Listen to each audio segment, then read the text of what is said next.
दुर्भाग्य बस ये है कि कोई भी स्कूल में हमारी पाठ्यक्रम में कोई भी धार्मिक पुस्तक नहीं है, ना इंटर में है, ना हाई स्कूल में है, ना बीए में है। मैं इस मंच से सरकार से ये आग्रह करती हूँ कि धार्मिक पुस्तक को हमारी पाठ्यक्रम में जोड़ा जाए। और मैं माता के प्रति कुछ बोलना चाहती हूँ, जो कि मतलब हमारे घर में आपने बाहर देखा होगा कि कहते हैं माता पिता के लिए हमारे घर में जगह नहीं है। ज्यादातर देखा होगा। एक बार मैं एक घर में गई, मैंने कहा कि आपके घर में कितने लोग हैं? उन्होंने उत्तर दिया कि मेरे घर में 4 लोग हैं, 2 हमारे बच्चे और 2 हम।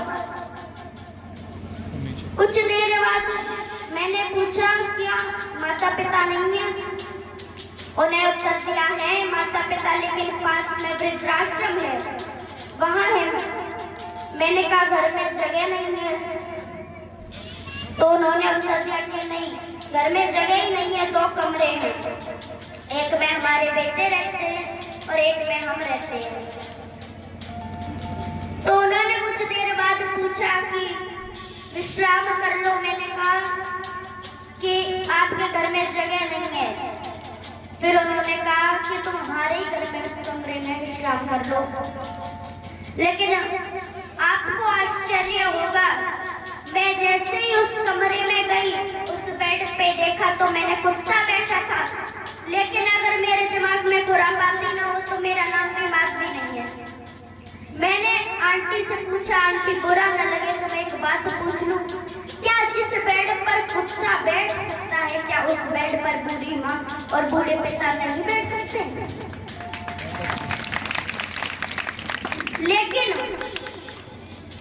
एक बात भी कहते हैं कि जिस घर में बेटियां होती हैं वो अपने माता पिता को कभी रोने नहीं देती,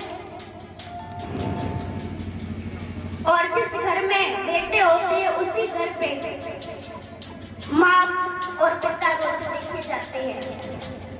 लेकिन अगर विचार किया मैंने तो देखा आज भी मनुष्य की बुद्धि में लड़का ही अच्छा है। तो मैं माँ के ऊपर एक भजन सुनाने जा रही हूँ।